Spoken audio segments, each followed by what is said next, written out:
인생을 살다 보면 여러 가지 고난과 혼란이 있어서 그 가운데서 평안을 얻고 살기가 쉽지 않습니다.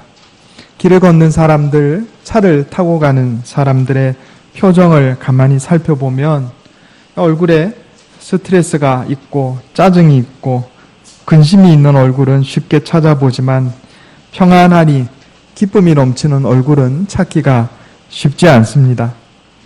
남녀노소를 불문하고 인생의 평안을 찾고 갈망하지만 그것을 쉽게 얻지는 못한다 하는 겁니다.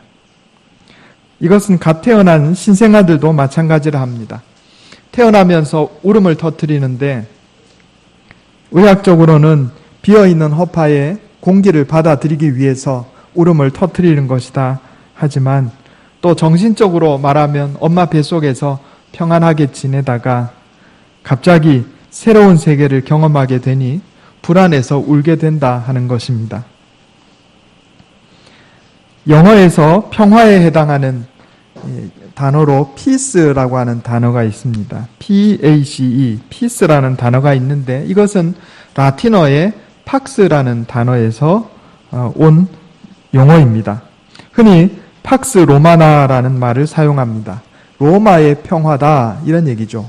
많이 들어보셨을 거예요. 기원전 1세기 말에 아우구스투스가 내란을 수습하고 로마를 통일한 이후에 약 200년간 지속되었던 이 평화 시대를 팍스 로마나, 로마의 평화다 이렇게 이야기합니다. 그런데 이러한 로마의 평화라고 하는 것은 권력과 총과 칼로 유지되었던 평화입니다. 로마 제국은 주변 국가를 칼과 창으로 점령하고 상대로 하여금 싸울 능력을 모조리 빼앗아서 폭압적으로 지배하면서 평화를 이루었습니다. 예수님께서 유대 땅에 나시기 전에 유대 땅에서도 이처럼 로마에 반란을 꾀한 사람들이 있었습니다.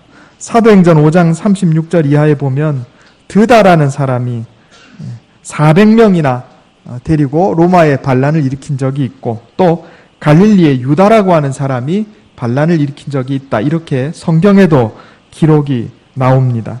백성들이 이들을 따라 로마에 대해서 반란을 꾀했지만은 그러나 로마 군대에 의해서 수백 명이 참혹하게 죽고 반란이 진압되었습니다. 이처럼 어떤 봉기도 용납하지 않고 총과 칼에 의해서 유지되는 평화를 팍스 로마나 이렇게 이야기합니다. 요즘에는 팍스 아메리카나 이렇게도 많이 이야기하죠. 그러나 총과 칼로 유지되는 평화는 진정한 평화라고 보기가 어렵습니다. 인간적인 수단과 방법을 동원해서 나름대로 평안을 얻고 평화를 얻으려고 하지만 이것은 더 이상 평화가 아니다 하는 겁니다. 구약 성경에서 이 평화 혹은 평안이라고 하는 단어는 히브리어로 샬롬입니다. 샬롬. 한번 따라해 보겠습니다. 샬롬. 네. 꽤 이스라엘 사람들은 인사가 샬롬이에요. 우리도 비슷하죠? 안녕하세요 하잖아요. 이 안녕이라고 하는 것이 이 평안이라는 얘기입니다. 이스라엘 사람들은 이 샬롬하고 인사를 하는데 한 번 얘기 안 하고 두 번을 꼭 한답니다. 샬롬 샬롬 이렇게 한답니다. 평화를 갈구하는 마음이 그만큼 많다는 거죠. 지금도 이스라엘에 어려움이 있습니다. 팔레스타인 난민들하고 이스라엘하고 일종의 전쟁 상황인데 그만큼 평화가 갈급하다 하는 이야기죠. 성경에서 말하는 샬롬은 안전하다, 평안하다, 행복하다 이런 뜻을 가집니다. 그런데 이것은 총과 칼로 유지되는 평화가 아니라 하나님의 은혜 아래서 이루어지는 평안과 평화다 하는 것이 다릅니다. 성경에서 말씀하시는 평화, 평안, 즉 샬롬은 세상의 그 어떤 것으로 얻어지는 것이 아니라 오직 하나님께로부터 공급받는 평화를 의미합니다. 요한복음 14장에서 우리 주님 예수님께서 나의 평안을 너희에게 끼치노라 이런 말씀을 하셨어요. 요한복음 14장 27절에 보면 평안을 너희에게 끼치노니 곧 나의 평안을 너희에게 주노라. 내가 너희에게 주는 것은 세상이 주는 것 같지 아니하니라. 너희는 마음에 근심하지도 말고 두려워하지도 마라. 이렇게 말씀하셨어요. 평안이라는 게 뭐죠? 근심 걱정이 없이 마음이 잔잔하고 인생이 잔잔한 상태, 이걸 우리가 평안이라 이렇게 얘기합니다. 그런데 성경에서 말씀하는 평화, 평안, 샬롬은 인간적인 수단과 방법으로 얻어지는 것이 아니라 우리 주님께서 주실 때에 가능하다, 이렇게 말씀하는 겁니다. 예수님께서 그러셨어요. 평안을 너희에게 끼치노니 나의 평안을 너희에게 주노라. 내가 너희에게 주는 것은 세상이 주는 것과 같지 않다. 세상이 주는 것과 다른 평안을 내가 너희에게 주겠다, 이렇게 말씀하셨어요. 이사야 9장에 보면 예수님을 평강의 왕이라고 묘사합니다. 이사야 9장 6절에 한 아기가 우리에게 낳고 한 아들을 우리에게 주셨는데 그는 평강의 왕이라 할 것임이라 그랬습니다. 예수님이 평강의 왕이에요. 누가복음 1장에 보면 하나님께서 우리 발을 평강의 길로 인도하신다, 이런 말씀이 기록되어 있습니다. 누가복음 1장 79절에 어둠과 죽음의 그늘에 앉은 자에게 돋는 해가 위로부터 우리에게 임하여 비치고 우리 발을 평강의 길로 인도하시리로다 그랬습니다. 참 평강은 하나님께서 우리에게 주실 때 가능하다 하는 이야기입니다. 예수님이 평안을 우리에게 주시고 예수님이 평강의 왕이시고 하나님께서 우리를 평강의 길로 인도하신다, 이렇게 말씀합니다. 오늘 시편 119편 말씀에도 이 평안에 관한 말씀이 기록되어 있습니다. 시편 119편 165절에 제가 다시 한번 읽어보겠습니다. 주의 법을 사랑하는 자에게는 큰 평안이 있으니 그들에게 장애물이 없으리로다. 아멘. 오늘 말씀을 기초로 해서 우리가 어떻게 하면 하나님께서 주시는 참된 평안을 얻을 수 있는가, 그것을 한번 살펴보도록 하겠습니다. 먼저 첫 번째로 예배를 회복할 때 평안이 옵니다. 한번 따라해 보겠습니다. 예배를 회복할 때 평안이 옵니다. 예배를 회복한다 하는 것은 우리가 주님 앞에 나온다, 이런 뜻입니다. 우리가 주님 앞에 나와서 하나님께 내 인생을 맡긴다, 이런 뜻이에요. 제가 오늘 새벽에 뉴스를 보다가 그런 내용을 봤어요. 요즘에 이 강아지 키우는 사람이 많지 않아요? 그런데 강아지 키우는 사람들 중에 조금 이 정서적으로 병든 사람들이 강아지를 한두 마리 키우는 게 아니고 몇십 마리씩, 심지어 100마리씩 이렇게 키우는 사람이 있답니다. 그런데 문제는 100마리를 키우든 1000마리를 키우든 상관이 없는데 문제는 뭐냐면 키우긴 키우는데 돌보지를 않는데요. 그래서 얼마 전에 우리나라에서 있었던 일인데 어떤 사람이 개를 자기 마당에다가 몇 마리를 키우냐면 100마리를 키우는데 울타리만 쳐놓고 지붕도 없고 그렇게 100마리 집어넣어놓고는 돌보지를 않아요. 그러니까 한겨울 동안 그렇게 그냥 개를 방치를 해놓으니까 100마리가 그 우리 안에서 먹을 게 없으니까 서로 잡아먹어가지고 겨울이 지나니까 100마리가 50마리가 된 거예요. 개가. 그러니까 이 동물보호협회에서 가가지고 그 개들을 구출하는 그런 일이 있었다 하는 것을 제가 뉴스에서 봤어요. 그 개의 모습을 보니까 온통 개가 똥 오줌으로 범벅이 돼 있고 또 서로 물고 뜯고 싸워가지고 상처 없는 개가 없고 또 개가 이 스트레스를 받아가지고 강아지도 정신이 이상해진다고 그래요. 그러니까 사람만 보면 으르렁거리고 그런 상황에 있었다 하는 이야기입니다. 개는 사람이 돌봐야 하는 존재입니다. 물론 야생의 개는 아니지만 그렇죠? 그런데 사람의 돌봄을 받아야 할 존재인 그 강아지가 사람의 돌봄을 받지 못하면 이 개에게 평안이 없는 겁니다. 서로 간에 상처를 주고 잡아먹고 하는 내용이에요. 성경에도 오늘 새벽에 스가랴 본문에 그런 내용이 나옵니다. 하나님께서 죄를 저지르는 이스라엘 백성들이 하나님께서 은혜를 베풀고 나에게 오라 아무리 그렇게 말씀하셔도 이스라엘 백성들이 하나님께 돌아오지를 않으니까 하나님께서 그래 너희가 나를 거부하니 그러면 내가 너희를 돌보지 않겠다 이렇게 선언하시는 내용이 나와요. 그런데 거기 뭐라고 돼 있냐면 이래 돼 있습니다. 죽을 자는 죽고 망할 자는 망하고 남은 자는 서로 잡아먹게 둘 것이다 이런 내용이 나와요. 제가 오늘 그 말씀을 보면서 그 100마리 그 애완견 이야기가 뉴스에서 본 게 떠오르더라고요. 여러분, 우리는 하나님께서 창조하신 존재입니다. 우리는 우리 혼자 살아갈 수 있는 존재가 아니에요. 만약에 사람이 혼자 살아갈 수 있는 존재라면 뭔가 우리 영혼에 뻥 뚫려 있는 느낌, 또 신을 찾고자 하는 그런 마음조차도 없을 것입니다.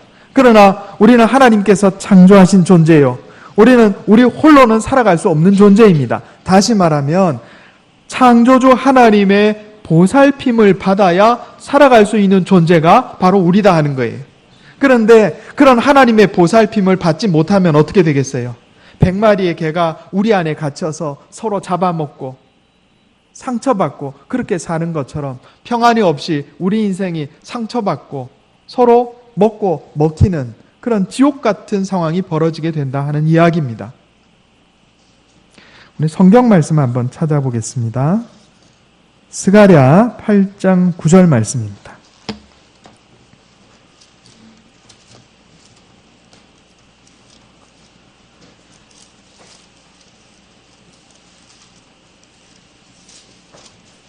구약 성경 맨 끝부분에 있어요. 스가랴 8장 9절 1318페이지입니다.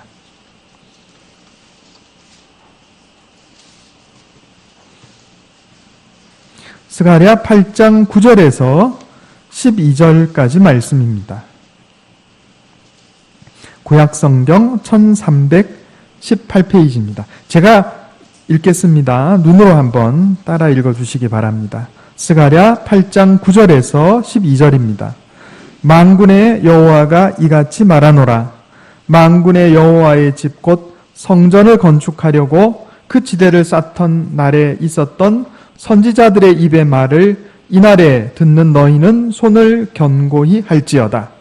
이날 전에는 사람도 삭슬 얻지 못하였고 짐승도 삭슬 받지 못하였으며 사람이 원수로 말미암아 평안히 출입하지 못하였으나 내가 모든 사람을 서로 풀어주게 하였느니라. 만군의 여호와의 말씀이니라. 이제는 내가 이 남은 백성을 대하기를 옛날과 같이 아니할 것인즉 곧 평강의 씨앗을 얻을 것이라. 포도나무가 열매를 맺으며 땅이 산물을 내며 하늘은 이슬을 내리리니 내가 이 남은 백성으로 이 모든 것을 누리게 하리라. 아멘. 자, 이 스가랴 8장 9절의 상황은 어떤 상황이냐면요. 이스라엘 백성들이 바벨론의 포로로 잡혀갔다가 다시 자신의 옛 땅으로 가나안 땅으로 돌아온 상황이에요. 그런데 예루살렘 성전이 파괴돼서 남아있지 않았어요. 그런데 그 상황 가운데 예루살렘 성전을 다시 지으려고 노력은 했지만 사마리아에 사는 혼혈인들이 반대하고 또 국내외적으로 이런저런 어려움이 있어가지고 예루살렘 성전을 짓지 못하던 상황이란 말입니다. 그런데 학개 선지자와 스가랴 선지자가 등장해서 하나님의 전을 건축하라 이렇게 예언을 하고 총독 스룹바벨과 대제사장 여호수아라는 사람이 나와가지고 함께 힘을 모아서 예루살렘 성전을 건축하는 상황이에요. 재건하는 상황입니다. 다시 말해서 파괴되었던 예루살렘 성전을 다시 세우는 이런 상황이에요. 그런데 하나님께서 이렇게 말씀합니다. 이날 전에는 사람도 삭슬 얻지 못했고 짐승도 삭슬 받지 못했고 사람이 원수로 말미암아 평안히 출입하지 못했지만 이제 예루살렘 성전을 재건하는 이때 이후로는 평강의 씨앗을 얻게 될 것이다. 하나님이 이렇게 말씀하는 거예요. 자, 이것은 예배 회복을 의미합니다. 예루살렘 성전의 재건은 오늘날 우리로 말하면 예배 회복을 의미해요. 이스라엘 백성들이 예루살렘 성전을 재건하고 하나님 앞에 나와서 예배드리는 바로 그 시점을 중심으로 그 이전에는 평안이 없었으나 그 이후에는 하나님께서 평강의 씨앗을 주시겠다 이렇게 말씀하시는 거예요. 이건 오늘날 우리에게도 똑같습니다. 하나님 없이 살던 사람이 주님 앞에 나와서 예배드리는 그 시점을 중심으로 그 이전에는 평안이 없는 인생이었으나 그 이후로는 하나님께서 평안이 넘치는 인생 되게 해주시겠다 이렇게 말씀하고 계신 거예요. 여러분 예배 잘 나오신 겁니다. 예배 잘 나오신 겁니다. 하나님께서 예배 나온 여러분 향해서 평안을 더해 주실 것입니다. 이것을 우리가 신학자들은 뭐라고 얘기하냐면 하나님의 터닝 포인트라 이렇게 얘기합니다. 따라해 보겠습니다. 하나님의 터닝 포인트. 하나님께서 태도를 바꾸시는 거예요. 그동안 내버려 두셨던 백성을 향해서 이제 예배드리러 나온 백성을 보고서 내가 이제 너희에게 평안을 주리라. 내가 너희를 돌보리라 이렇게 말씀하는 겁니다. 우리는 하나님의 돌봄을 받아야 평안히 살 수 있는 존재입니다. 우리가 겸손한 태도로 주님 앞에 나와 예배드리기 시작할 때 하나님의 돌보심이 우리 인생에 임하는 겁니다. 어떤 사람들은요 교만해가지고 내 힘과 내 재능으로 살지 이래 생각하는 사람이 있는지 모르겠어요. 그러나 우리는요 내 머리카락 하나도 희거나 검게 할 능력이 없는 존재입니다. 물론 우리가 인생을 살면서 최선의 노력을 다해야 되는 건 맞습니다. 그러나 결정적으로 나는요 내 머리카락 하나도 내 마음대로 못하는 존재예요. 이것을 인정해야 합니다. 그리고 나를 창조하신 하나님, 나를 구원하신 내 영혼의 아버지이신 하나님께 와서 예배드리기 시작할 때 바로 그때 하나님께서 우리 인생에 평안을 허락하시는 것입니다. 두 번째로 죄를 멀리하고 말씀에 순종할 때 평안이 옵니다. 한번 따라해 보겠습니다. 죄를 멀리하고 말씀에 순종할 때 평안이 옵니다. 성경은요 악인에게는 평안이 없다 이렇게 말씀합니다. 이사야 57편 20절에 보면 이런 말씀이 있습니다. 악인은 평온함을 얻지 못하고 그 물이 진흙과 더러운 것을 늘 솟구쳐내는 요동하는 바다와 같으니라. 내 하나님의 말씀에 악인에게는 평강이 없다 하셨느니라. 아멘. 악인에게는 평강이 없어요. 죄는 우리 마음속에서 더러운 것을 솟구쳐내게 만든다 하는 겁니다. 내가 죄를 지으면 하나님 말씀에 불순종하고 죄를 지으면 악하게 살면 마치 막 물이 솟아나는데 그 바닥에 진흙과 더러운 것이 있어가지고 막 이 더러운 것이 막 요동치는 것처럼 우리 마음속에서 이 더러운 것을 솟구쳐낸다는 거예요. 그러니 마음에 평안이 있을 수가 없지요. 사람의 마음은 죄를 지을 때 불편합니다. 양심이 소리를 치고 하나님께서 우리에게 주신 성령이 근심하시게 되니 평안이 있을 리가 없는 겁니다. 에덴 동산에는 원래 평화가 있었습니다. 아담과 하와가 하나님을 사랑하고 하나님 뜻대로 살 때 그들의 삶에 평안이 있었어요. 그러나 하나님 말씀에 불순종하고 하나님께서 금하신 것을 한 그 순간부터 그들 가운데 평안이 깨졌습니다. 부부간에 서로 의심하게 되고요. 부부간에 죄를 서로 미루게 되고요. 그리고 에덴 동산에서 쫓겨나는 그런 결과를 가져왔다 하는 겁니다. 죄는 평강을 깨뜨리는 주범입니다. 죄를 인해서 평강을 주시는 하나님으로부터 멀어지게 된다 하는 겁니다. 하나님께서 우리에게 주신 계명은 우리에게 평강을 가져옵니다. 왜냐하면 우리가 하나님께서 만드신 존재이기 때문에 그래요. 하나님이 나를 만드셨어요. 그러니까 내가 바로 살아가는 것은 하나님의 말씀 따라 살아가는 게 바로 살아가는 겁니다. 진리라고 하는 게 다른 게 아닙니다. 송충이가 소나무에 붙어 있는 게 진리이고요. 물고기가 물속에서 사는 게 진리입니다. 송충이를 예쁘다고 여기 안에 붙여놓으면 송충이가 행복하겠습니까? 물고기야 물속에서 젖어서 사느라고 힘들었지 물속에서 꺼내서 바깥에 내놓으면 그 물고기가 살 수 없겠지요. 그처럼 사람은 하나님이 만드신 존재예요. 우리 영혼의 생명의 근원은 하나님이세요. 그러니까 하나님 말씀 따라 사는 것이 우리가 평안해지는 비결이다 하는 겁니다. 사도 바울은 로마서 7장에서 죄가 기회를 타서 계명으로 말미암아 나를 속이고 나를 죽였다 이렇게 말씀합니다. 히브리서 3장 13절에 너희 중에 누구든지 죄의 유혹으로 완고하게 되지 않도록 하라 그랬습니다. 오늘 시편 119편 163절에 보면 나는 거짓을 미워하며 싫어하고 주의 율법을 사랑하나이다 그랬습니다. 165절에 주의 법을 사랑하는 자에게 뭐가 있어요? 큰 평안이 있으니 그들에게 장애물이 없으리이다 그랬습니다. 여러분, 평안한 인생을 살고 싶으십니까? 내 마음이 근심 걱정 없이 늘 잔잔하고 평안하기를 원하십니까? 내 인생에 어려움이 없이 고난이 없이 불안과 초조가 없이 평안하기를 원하십니까? 비결을 가르쳐 드릴게요. 하나님 말씀 따라 사세요. 계명에 순종하세요. 10계명 다 외우시죠? 예. 세례 받을 때 10계명 다 외우잖아요. 10계명대로 살면 됩니다. 그러면 인생이 평안해요. 성도들을 이렇게 제가 섬기면서 가정에 어려움이 있고 평안이 없는 가정을 한 번씩 보는데 보면요 여지 없어요. 왜 그런 어려움이 생겼는가? 계명을 어겨서 그래요. 계명을 어겨서. 계명을 지키면 불안과 초조, 또 근심 걱정, 또 고통과 괴로움에 살 일이 없어요. 예, 계명만 지키면 평안하게 산다 하는 겁니다. 오늘 시편 119편 165절도 말씀하잖아요. 주의 법을 사랑하는 자에게 큰 평안이 있으니. 그러니까 노력해야 합니다.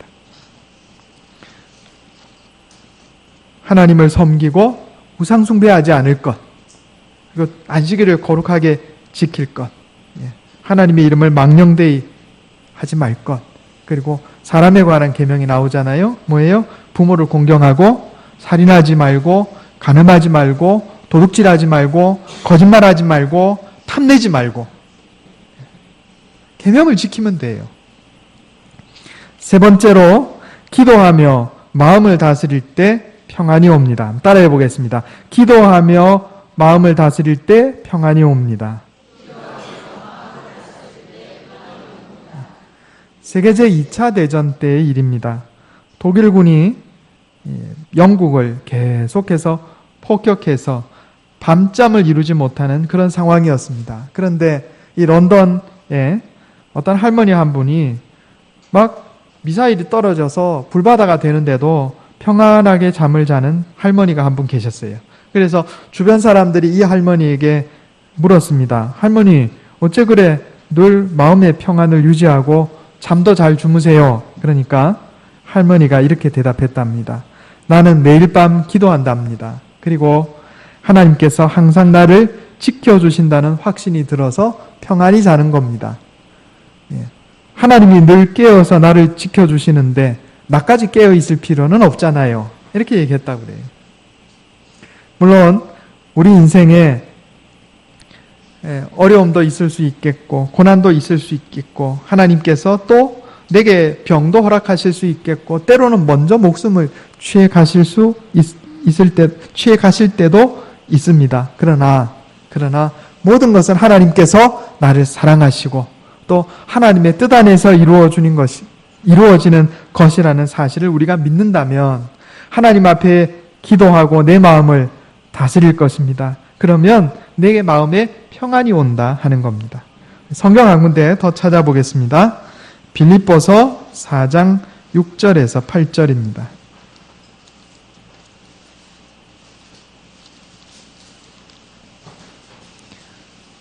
신약 성경입니다. 신약 성경 321페이지입니다.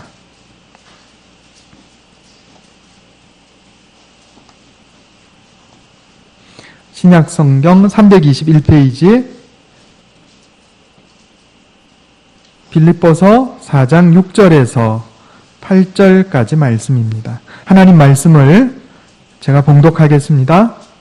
아무것도 염려하지 말고 다만 모든 일에 기도와 간구로 너희 구할 것을 감사함으로 하나님께 아뢰라. 그리하면 모든 지각에 뛰어난 하나님의 평강이, 지각에 뛰어나다는 것은 사람의 모든 인식을 초월하는 이런 뜻입니다. 사람의 모든 인식을 초월하는 하나님의 평강이 그리스도 예수 안에서 너희 마음과 생각을 지키시리라.